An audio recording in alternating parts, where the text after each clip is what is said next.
Sejam todos bem-vindos ao nosso Pode Isso, Doutoras! O podcast vai trazer para você muita informação, muito conhecimento. E hoje com um convidado especial, doutor e amigo Marcelo Lima, não é isso?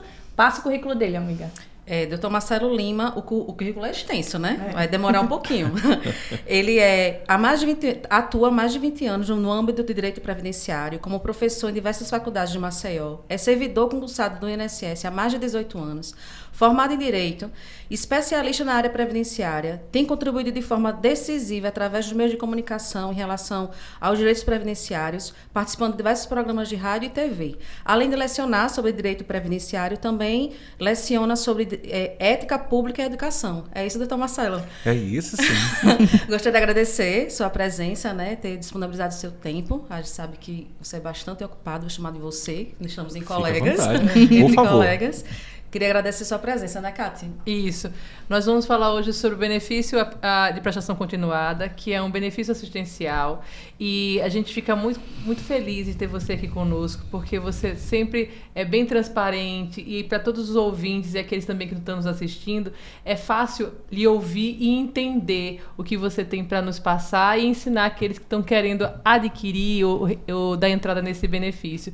Seja muito bem-vindo e gratidão, viu, pela sua vinda. Eu que agradeço, olha só, muito feliz em estar aqui e justamente para levar informação. Como você bem falou, essa condição nossa, a educação previdenciária, que nós desenvolvemos com o tempo e a condição de falar diretamente com as pessoas.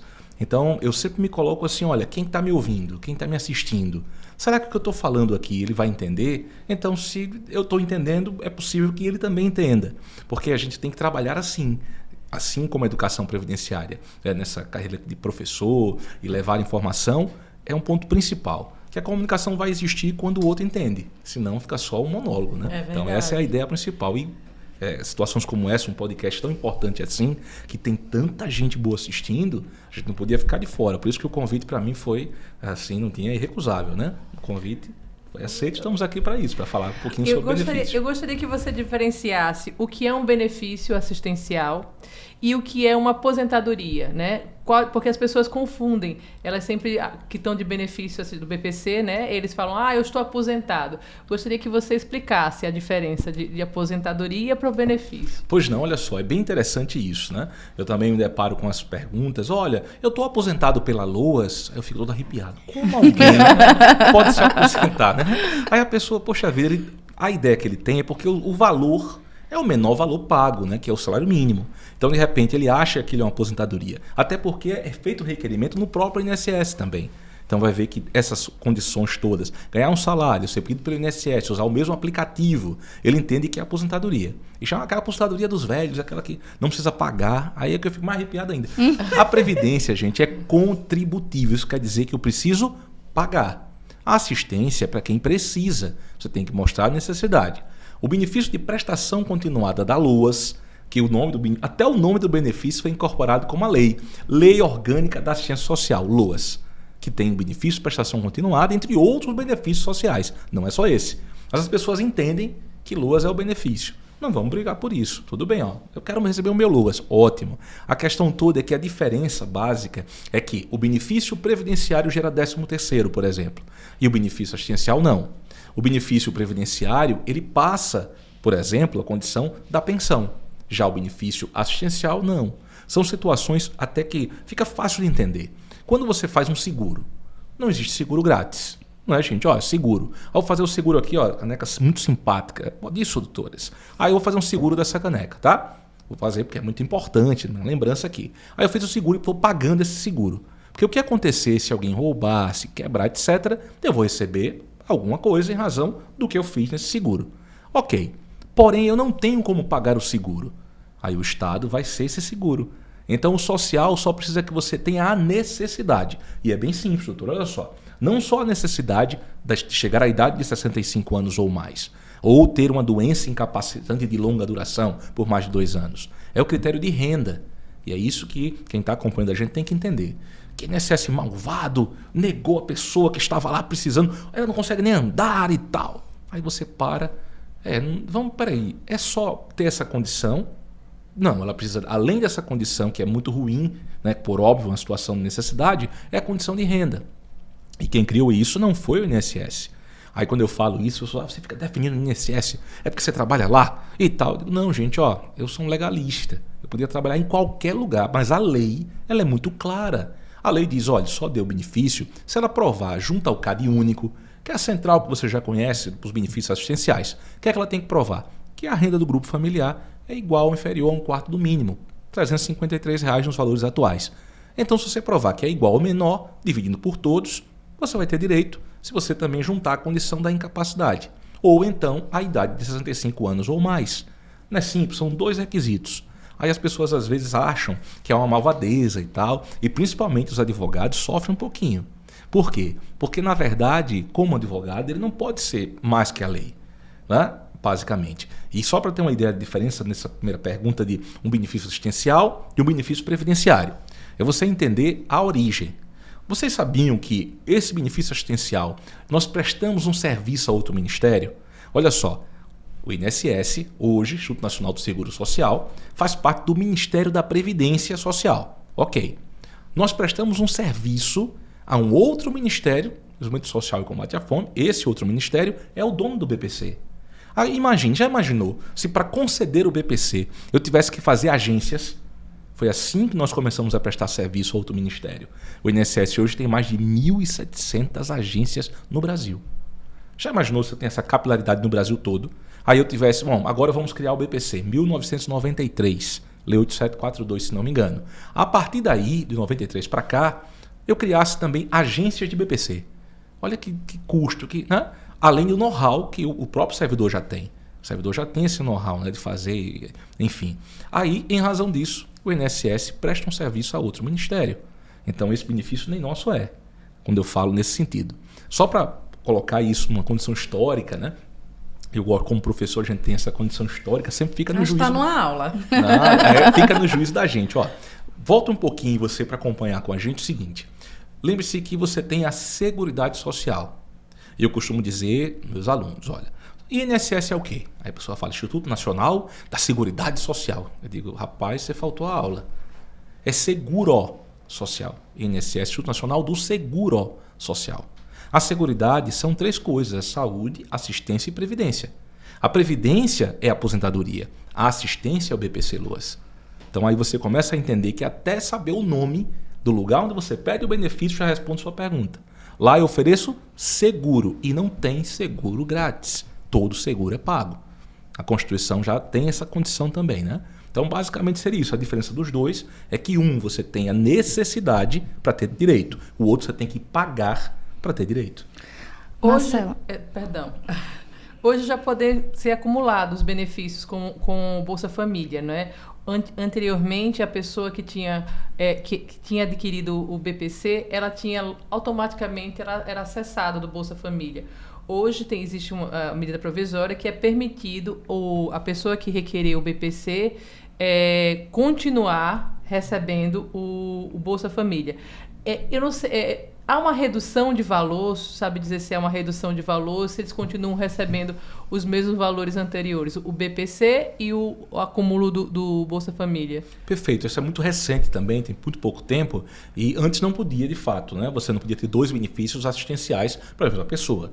Nesse caso, não há um diferencial. O que há como nós temos várias modalidades de Bolsa Família, né? E essa situação aí tem uma para criança, você vai agregando valores, é provável que ela fique no núcleo principal, aqueles R$600, mas tem a criança até 6, 8 anos tem um valor e vai agregando valor também para a mãe que está gestante. Então, provavelmente esses valores podem ser desagregados, mas o valor básico principal não.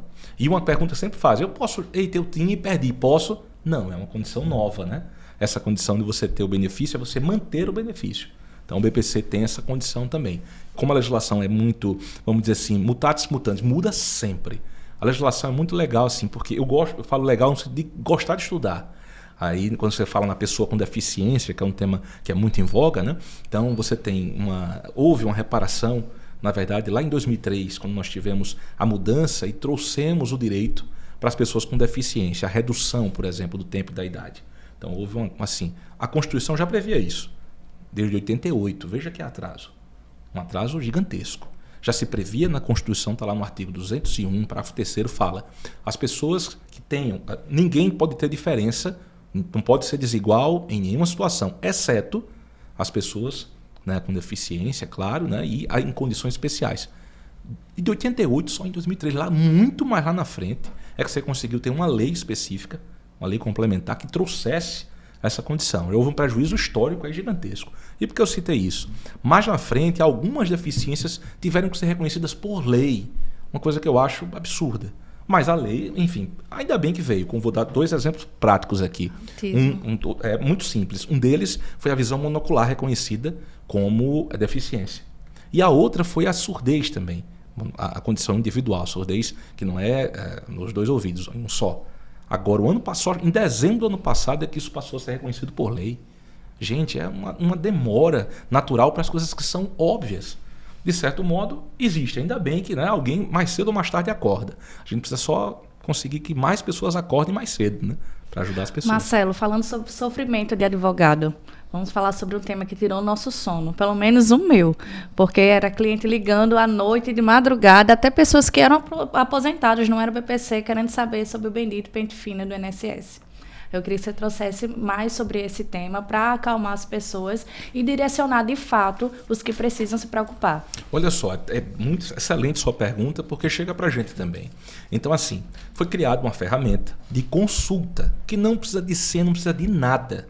Se você entrar, meu INSS, digita isso no telefone, no computador, no tablet, smartphone, qualquer lugar que você digitou isso lá, aparece logo uma janelinha. Consulte aqui, você clica e coloca o CPF. E você sabe ou não se está nessa condição. Eu não costumo chamar de pente fino, sabe, doutora? Porque pente fino a gente tem para expurgar, né? Antigamente, não é do seu tempo não, no meu tem uma barba branca, antigamente o piolho, as crianças era tipo por tradição. A cada momento X você tinha, todo mundo ia ter na escola, enfim, era bem complicado. E no final das contas é para expurgar. Eu costumo dizer que é revisão.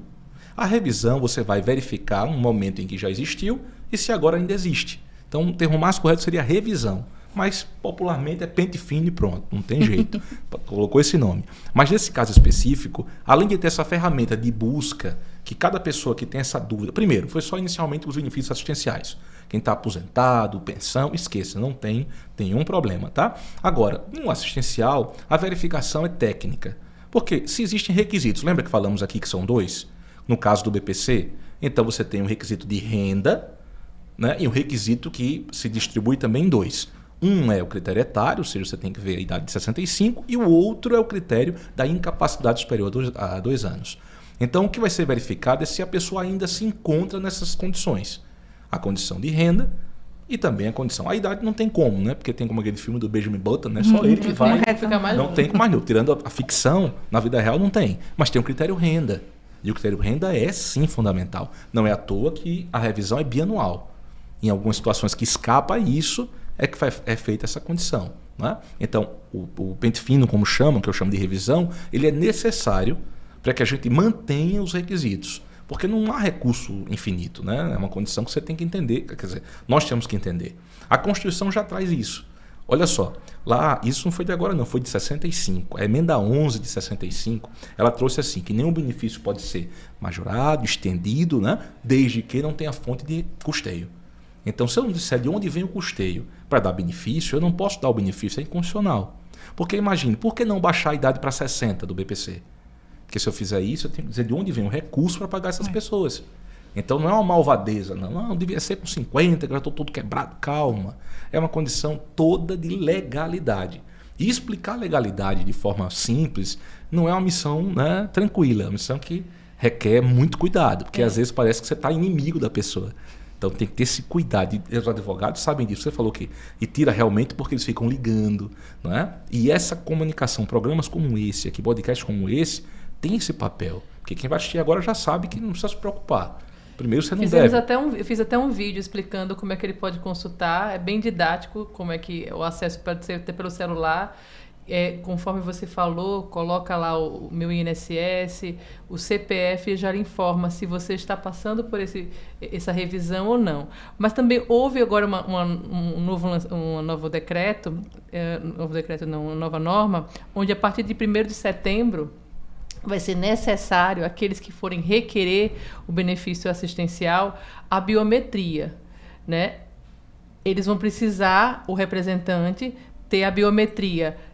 Como isso vai dificultar bastante, né? A princípio, porque toda mudança que se traz, né, para a legislação, para as pessoas que estão acostumadas a requerer através do meu INSS ou até no site, vai dificultar, porque se ele não tiver a biometria, como é que ele vai fazer para requerer esse benefício assistencial? Perfeito. Na verdade, são mecanismos de segurança.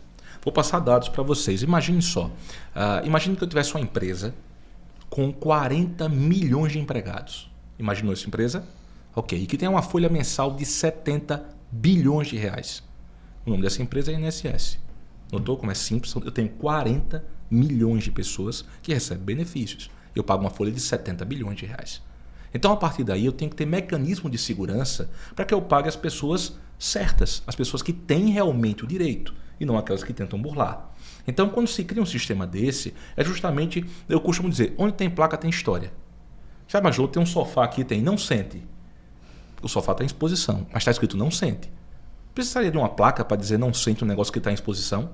Não, mas alguém já sentou, então a plaquinha está ali, porque se tem placa tem história. Gostei. Não faz sentido? Onde tem placa tem história. Então, nessa condição da biometria é segurança. E digo mais, aqueles que já têm a condição do TRE, você faz pelo próprio TRE. Se você entrar hoje no aplicativo, basicamente do título, ele já faz isso para você. Já tem lá essa condição. Ele coleta, já foi coletado, você pode dar entrada com isso. Então, ao invés de ser uma ferramenta que dificulte, de certo modo, é mais uma barreira de segurança que, infelizmente, tem que ser colocada, porque onde tem placa tem história. Pessoas que se passam por outras, entre outras situações. E eu fico até assim preocupado porque há um nível muito alto de investimento, tanto do lado do governo para coibir esse tipo de prática, mas também o outro lado, né? Como tem um lado sombrio, como eles chamam da força e tal, pegando já a condição do povo geek aí, né? Como tem lá, né? E isso traz também uma preocupação, porque hoje, com inteligência artificial, com situações em que você vai buscando outras ferramentas, também a gente tem que tomar cuidado e criar barreiras para isso. E como eu disse, são 40 milhões todos os meses que tem que pagar, então esse cuidado. Por isso, doutora, que eu entendo que, tudo bem, no momento toda mudança pode trazer inicialmente, mas depois isso se incorpora, né? Se incorpora ao dia a dia. Marcelo, aí eu vou trazer uma frustração nossa, enquanto advogado e dos nossos clientes. Corriqueiro a gente vê, a gente entrar com o pedido administrativo, né, do BPC Loas, juntar todas as documentações que a gente, enquanto advogado, sabe, todos os requisitos. E é praticamente 100%. É negado. E aí a gente judicializa. Com aquela mesma documentação, a gente consegue o aceite. O INSS normalmente manda proposta de acordo, que acredita, em minha opinião, que aí eu vou afrontar, estratégia, né? Eu acredito como estratégia, né? Para questão da economia, enfim. Mas... Enquanto isso, aquela pessoa que precisa, porque quando a gente entra administrativamente, a gente está requerendo um direito que a pessoa tem, porque a gente entende que aquela pessoa tem direito. Porque a gente também faz essa análise do cliente. Às vezes o cliente acha que tem direito, não, porque eu tenho uma dorzinha na coluna. Não, não é desse jeito. Vamos ver os critérios. Tem o critério de miserabilidade, né? Tem o critério da idade, tem a doença, tem a deficiência, né? Tem vários critérios que a gente analisa para poder fazer a solicitação. Mas é comum, a gente, vamos dizer, tem um caso de autismo que passa 2 anos do primeiro requerimento administrativo para poder ter o direito judicializado.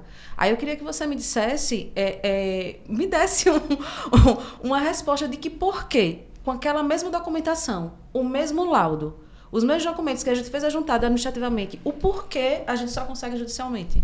É simples. Pode parecer até que é uma pergunta assim difícil. Essa é facílima de responder. O nome disso é norma. Vou dar um exemplo prático disso, tá? Imagine. Chegou alguém com R$1 a mais. Vamos lá. Lembre-se que é um quarto igual ou inferior a um quarto mínimo, não é isso? 353 por Você pessoa fala precisa. da renda per capita. Critério renda. Ok. Aí a pessoa chega e pede, tem a doença de longa duração, tudo mais. Mas o critério renda, ele passa a R$1. O que é que o INSS vai fazer? Indeferir. Negar. Beleza. O juiz vai fazer o quê? Conceder. Porque R$1, veja só, estou falando de forma geral, R$1 faz diferença, pesa nessa condição? Claro que não. Mas onde é que tem uma norma que me diga para o INSS que olha, na sua tolerância aí, o senhor passa aí Flexibilize, R$2 né? ou 3. Eu vou passar a mão no INSS. Agora. Você não deveria. Eu vou- Não. Toda ajuda é bem-vinda, deixa ela falar. Eu vou passar a mão no INSS porque, ultimamente, a morosidade no judiciário está maior. O que eu estou tentando fazer? Eu tento até a última gota no INSS, porque está sendo de forma deferida. É um pouquinho mais demorado, mas está sendo mais deferido do que indeferido por esses dias, esse último ano para cá. Então, assim, quando às vezes acontece do meu cliente, ele não está atualizado o cadastro único. E às vezes não tem o tempo, eles me dão 30 dias para poder eu cumprir a exigência, e às vezes ele não consegue atualizar em tempo hábil, e o INSS vai e nega. Em vez de eu judicializar aquele processo, eu estou preferindo solicitar novamente ao INSS, e estou tendo deferimentos de forma positiva. Porque muitas vezes, hoje, eu tô achando a morosidade mais no judiciário. Vou ser sincera, pode ser uma realidade diferente dos meus colegas. Vai depender exatamente pelo contexto, a quantidade, né, de processos, o volume de processos. Mas hoje eu estou tendo mais êxito quando é BPC, no INSS, no administrativo. De celeridade. De celeridade, êxito e deferimento positivo. Deferimento concessão, mesmo. Concessão. De concessão. Mas essa palavra que você falou, essa condição de por que acontece o administrativo negar e lá. Então, essa condição que ele disse, ela é muito comum. Eu passava hoje, verificando na educação previdenciária, mas também como concessão, como concessor que eu sou. A gente fica muito limitado à norma, por óbvio. Não tem como ser diferente. O poder discricionário é do juiz, não é nosso. Eu apenas afirmo. Eu costumo dizer que é um enquadramento. Vamos lá, eu coloco aqui, eu estou com uma câmera fotográfica, meu enquadramento é esse. O que não sair nesse enquadramento, eu não posso conceder. Mesmo sabendo que a sua altura é maior, então eu poderia dar um enquadramento maior. Então, essa situação que os advogados passam em si, e vai também muito, hoje melhorou de muito, mas muito mesmo. Mas antes era uma dificuldade, eu tinha dificuldade em conceder. Porque o pedido chegava de forma não ideal para conceder. Você fazia exigência e mesmo assim ainda não vinha ideal para conceder. Hoje melhorou, mas 1000%, porque nós conseguimos passar isso também enquanto INSS, que a gente está do mesmo lado. Eu, enquanto advogado, enquanto servidor, né, nessa condição específica, aí, fazendo esse peso, eu estava do lado de lá do balcão, hoje estou do lado de cá do balcão.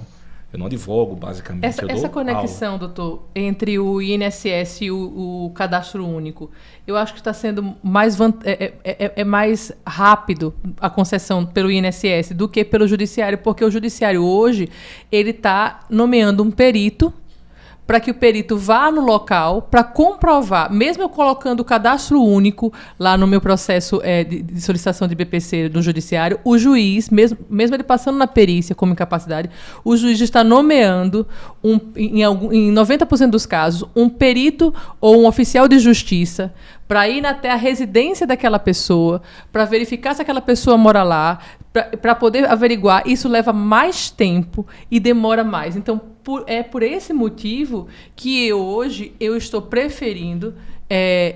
Mas isso aí é a questão da visita social, que o INSS também tem, que mas a inicial pelo LOAS não tem mas quando o cadastro único pelo INSS está atualizado, quando o cadastro único pelo INSS, que está lá nos dados que eu requeri pelo INSS, está ok, eles não necessariamente eles fazem a perícia social. Eles acatam aquilo que está lá pelo CRAS e deferem ou não. Será que é o robô? É o robôzinho? Algumas vezes é o workflow, e isso ele tem assim um peso.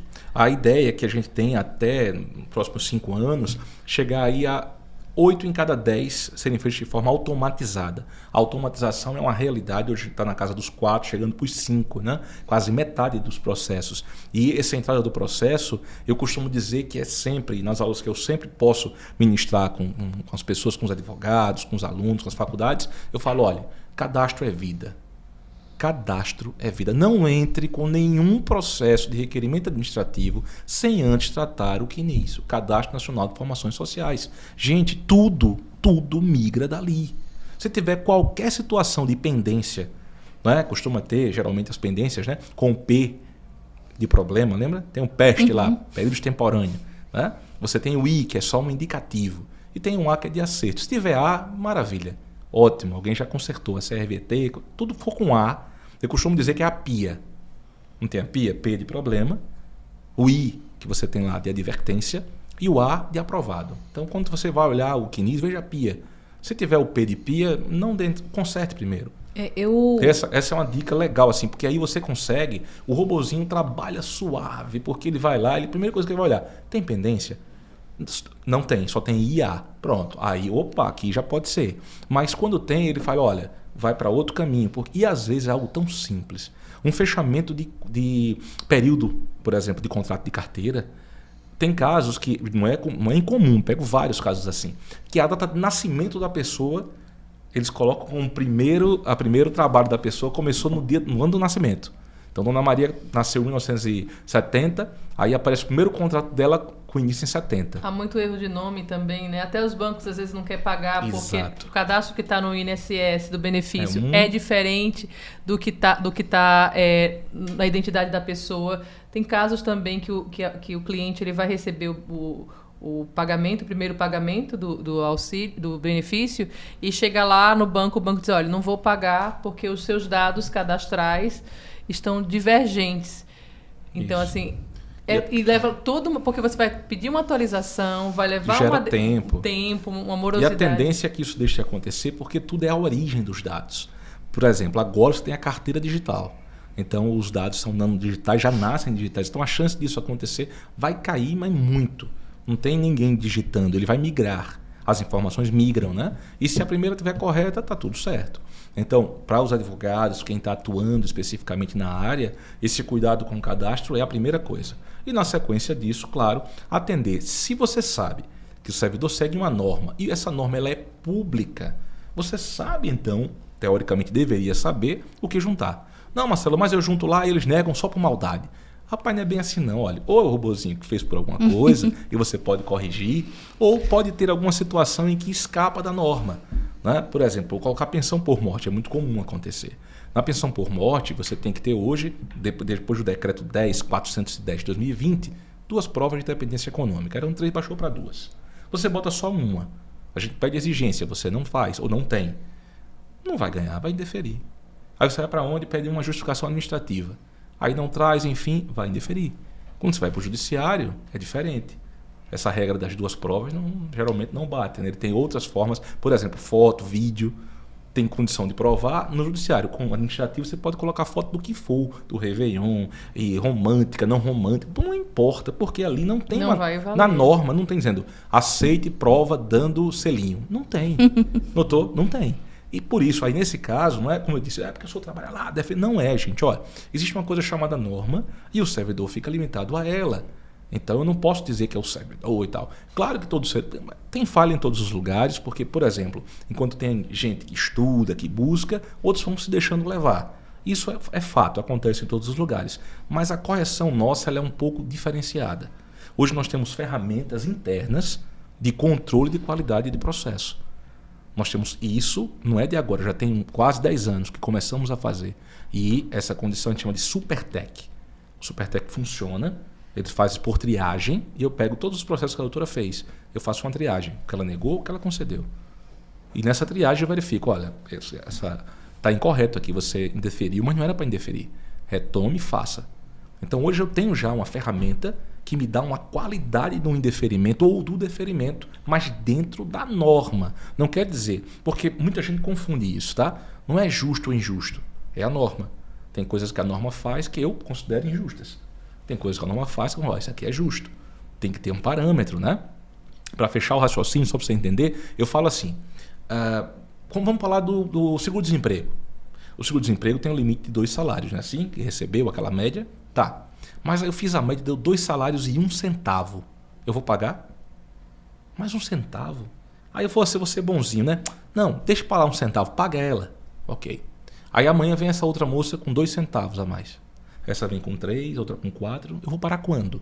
Então, por mais que pareça assim, abrupto ou malvado, que besteira, mas é algo que tem que ter um parâmetro. Como eu falei, os recursos não são infinitos. Eu tenho que ter um parâmetro, porque senão eu não vou pagar nem a quem tem direito, né? Imagina quem não. Então, assim, esse cuidado a gente tem que ter. Enquanto professor, enquanto servidor, a gente tem um peso.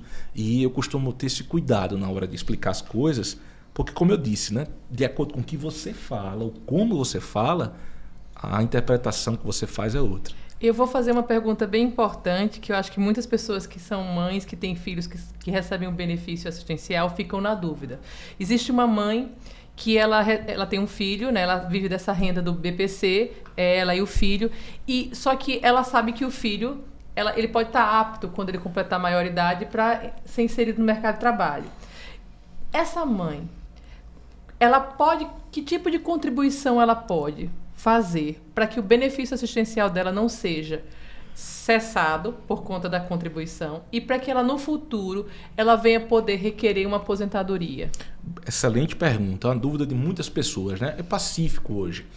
Nós sabemos que nós temos, eram 5, aumentou mais um tipo de segurado. A gente tem hoje o segurado não filiado, né? Antigamente não tinha, era para você colocar alguém e tal, veio agora com a reforma, veio o não filiado. Mas vamos colocar um que é o facultativo. Esse segurado nosso, que é facultativo, ele obviamente é facultativo porque não tem renda. Porque se tivesse renda era obrigatório. Olha como é fácil. O previdenciário é fácil por isso, né? Toda vez que você escutar a palavra obrigatório, lembra de dinheiro. Tudo que é obrigatório é dinheiro. Pagar boleto. Não é obrigatório. É o quê? É dinheiro. É assim? Podia ser facultativo, Podia ser facultativo, né? Isso. É quando você tiver... Eu sempre brinco com os colegas. Olha, quando você tiver sem dinheiro... Não diga que está liso, não. Diga que está facultativo. Hoje eu estou facultativo. É melhor. Que eu não tenho renda, porque facultativo não tem renda. Use. Isso. Hoje eu estou facultativo. Vamos falar que tá sem dinheiro, que não, é horrível, né? Aí, nesse caso aí, olha só. Pode sim, as mães atípicas, enfim, podem sim pagar como facultativas. E de acordo, se ela for renda zero, e esse é outro ponto que a gente tem que explicar. Gente, olha, não vá na onda da comadre e compadre porque paga. A minha vizinha faz. Não existe. Olha, quando você fala em previdência, você é único.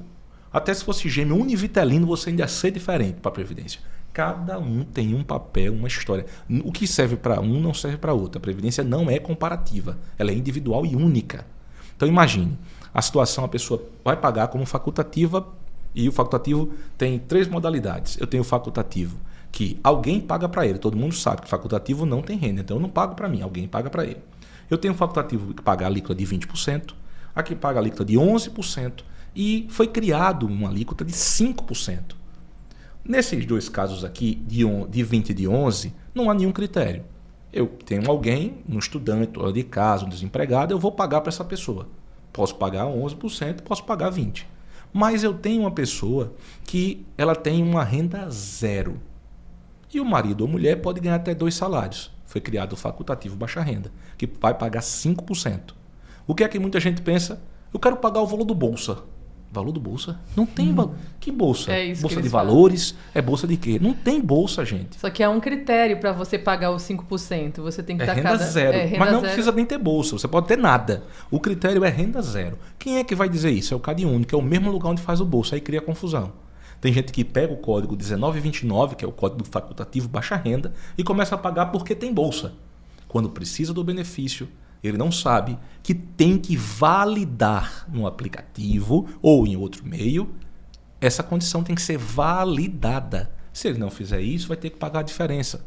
Aí começa a dizer que o programa não presta, que queria o que não sei o quê, mas não vai na base, né? Essa validação é feita onde? No aplicativo do INSS. Se você abrir o aplicativo, pode colocar assim, validar, aparece, validação baixa renda. Então, coloca a foto de identidade e tudo mais e migra para o sistema de CadÚnico e já fez. Então, para a pessoa que está assistindo, que recebe um BPC, que é mãe e quer contribuir como contribuição zero, não é isso? Facultativo baixa renda. Isso. Vai pagar uma taxinha de 5% sobre o valor do salário mínimo. Pouco mais de R$70 hoje. E vai no meu INSS validar. Uma vez por ano. Uma vez por ano validar todo o período que ela fez. Essa validação é fez. porque assim, você tem a condição de provar que a renda é zero. E o que acontece na vida real? As pessoas, quando vão fazer a avaliação, algumas têm vergonha, essa é a palavra, de dizer que não ganham nada. A senhora trabalha com o quê? Não, nada não. Mas eu lavo uma roupa de vez em quando. Não, eu cato um reciclado. Aí tem que ser um MEI. Isso, escute só. Exato. Mas a pessoa diz isso. E quanto por mês a senhora fatura, assim, ganha por mês? R$100. Aí a mulher, obviamente, a assistente social, ela não vai fazer diferente. Se a senhora disse que é 100, eu vou colocar no papel zero? Não vou.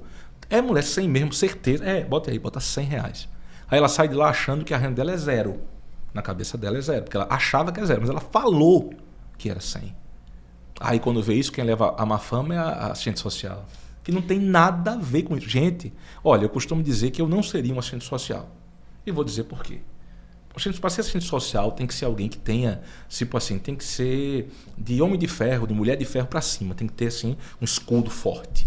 Porque eu nunca vi ninguém chegar no centro social para dizer: doutora, estou tão bem, comi 4 vezes no dia. Não é assim? Eu duvido. Doutora, estou para morrer, isso aqui, não sei o quê, não tenho dinheiro para passagem, não é assim?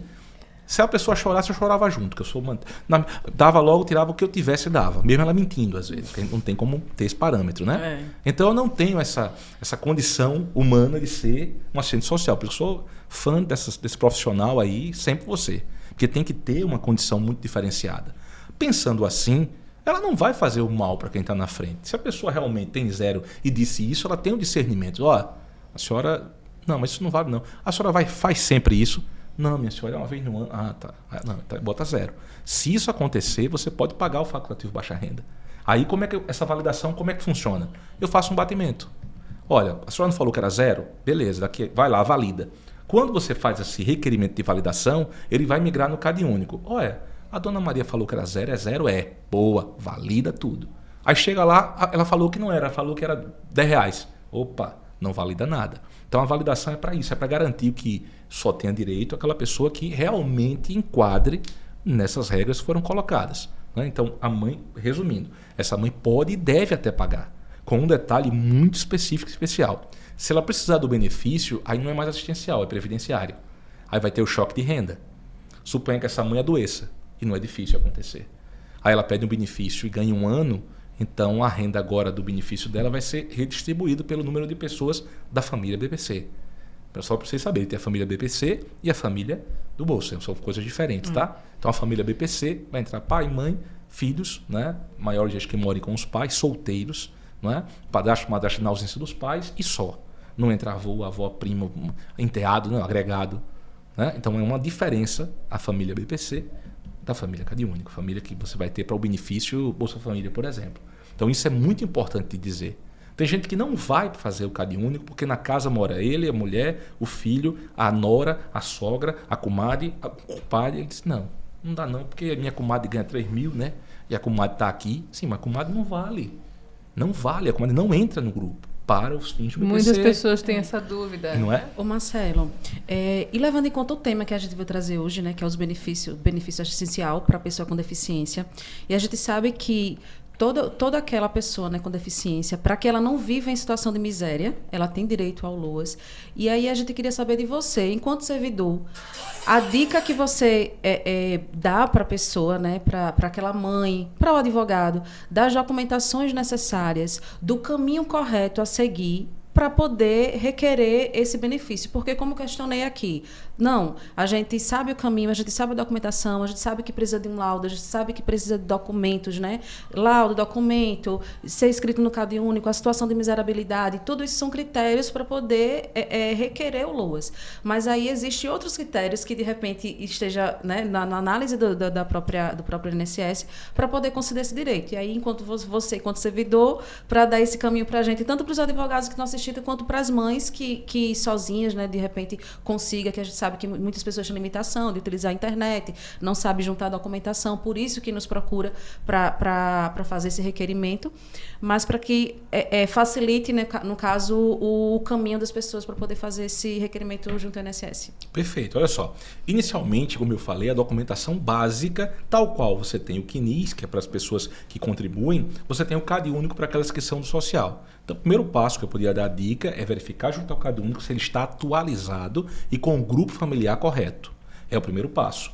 Daí você vai partir para a condição dos critérios específicos de afastar a pessoa por um período superior a 2 anos. Então, verificação médica, se está atual, se existe. E tudo isso tem que ser feito em conjunto. Você não tem como fazer de forma separada. Ou vamos arriscar, né? Muita gente, vou arriscar e tal. Eu acho que eu tenho e não é bem por aí. Então, uma dica que eu poderia colocar para os advogados, para as mães que tentam fazer também, é seguir exatamente o script, o que está no roteiro quando você vai fazer o requerimento. Ao fazer o requerimento, nós indicamos exatamente quais são as documentações que você precisa. No próprio site também, que se você entrar, você tem um passo a passo.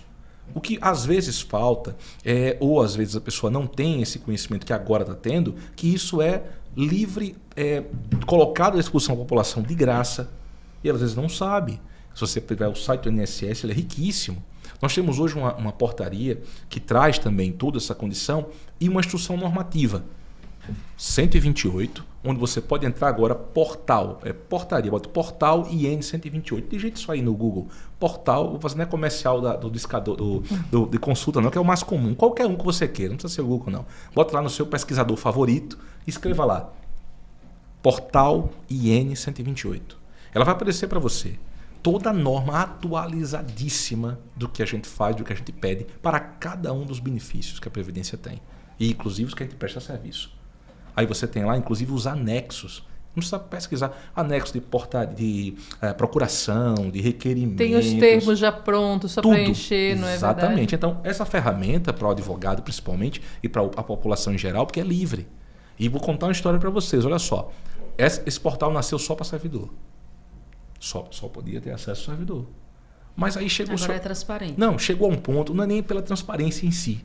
É mais por uma condição do acesso. Porque imagine, você tem um portal que atualiza para que centenas de milhares de pessoas possam ver o tempo inteiro. Hoje a gente trabalha, O custo de você estar aquilo mantendo, etc., existe um custo, né? Mas enfim, ele disse, não, inicialmente vamos colocar aqui para os...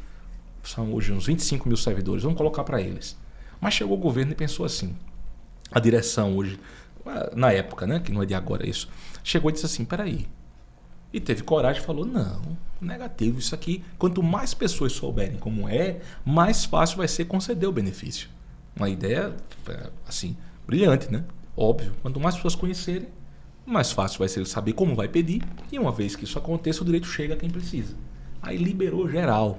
E nós, advogados, a gente trabalha também com um sistema que é junto com o INSS, uma parceria com o INSS, que eu chamo OAB, que é da OAB, né? Que é o SAG. É o SAG, o OAB Digital. Que todos os requerimentos que eu faço como advogada, eu faço dentro do sistema da OAB em parceria com o INSS, até para ter uma garantia nossa como advogado. Me permita uma parte aqui, olha só, o que você está falando aí. É tão importante. Você que é advogado está assistindo, escuta, doutora. Há uma lenda urbana. E quando você pede pelo aplicativo com a senha do cliente, é mais rápido. Não. Rapaz, eu não sei quem foi que criou essa lenda. Não, eu já testei. Até porque ele preenche lá automático. Quando você coloca os dados do cliente, ele já vai automático. E vou mais longe, doutor, e vou mais longe ainda. Além do controle ficar mais fácil, que você tem todos os seus protocolos. Isso. Além de ficar mais fácil, vou dizer o seguinte, ó. Gente, é o mesmo caminho, não tem caminho diferente, não. É igual. E ainda é melhor, porque você não atrapalha o coleguinha que já deu entrada. Mas eu sei por quê. Quando o coleguinha, por exemplo, mas eu vou dizer o porquê os advogados não gostam de utilizar o SAG. É uma lenda eu só uso o SAG. Não, mas eu vou dizer o porquê. Aquele colega que gosta de ir lá pegar o cliente do outro colega. Bom, aí é uma questão de ética, né, gente? Uma questão de ética. Porque aí ele mas nem dá para entrar, porque olha só, se der entrada pelo meu INSS, vamos dizer, eu sou a pessoa física e eu mesma dei entrada. E você, advogado, vai entrar pela parceria. Quando você vai colocar aquele CPF vai informar que já existe um requerimento aberto em nome de outro advogado. Então, faz com que você se limite a parar por ali. Mas aí está dizendo que é uma questão de ética. E o maior benefício que a gente consegue extrair daí é não estar dependendo exclusivamente do cliente. O cliente mudou a senha, você fica de mãos atadas. Não, se você entrando vai precisar de toda forma para poder ver quando foi implantado. Fazer acompanhamento. Mas essa lenda eu acho que é o mais tem seguro essa lenda, que existe. Né? Mais seguro. E é uma lenda, tá? De ser mais rápido. Usar diretamente com a senha do cliente no meu INSS ou SAG é lenda. Vai para o mesmo lugar. Agora está bem mais didático hoje. Está bem mais prático. Mas fora que a gente, no meu INSS, gente, ó, e graças a vocês também, isso pelo seguinte, vocês que eu falo que usam o sistema, porque é uma coisa assim bem comum. Hoje você tem um feedback, a importância do feedback ela é imensa. Eu faço isso sempre, quando eu vou em qualquer lugar que eu tenha como avaliar o serviço, que eu tenha como fazer, eu faço, rapaz, eu sei a importância daquilo, porque eu estou usando o serviço. Quem fez prepara para fazer é uma coisa. Mas quem usa o serviço é outra visão. Então ali, de repente, eu posso certamente e vou melhorar. Então, você abre o podcast aqui, ó, vamos criar aqui... O que você queria ver aqui que não tem?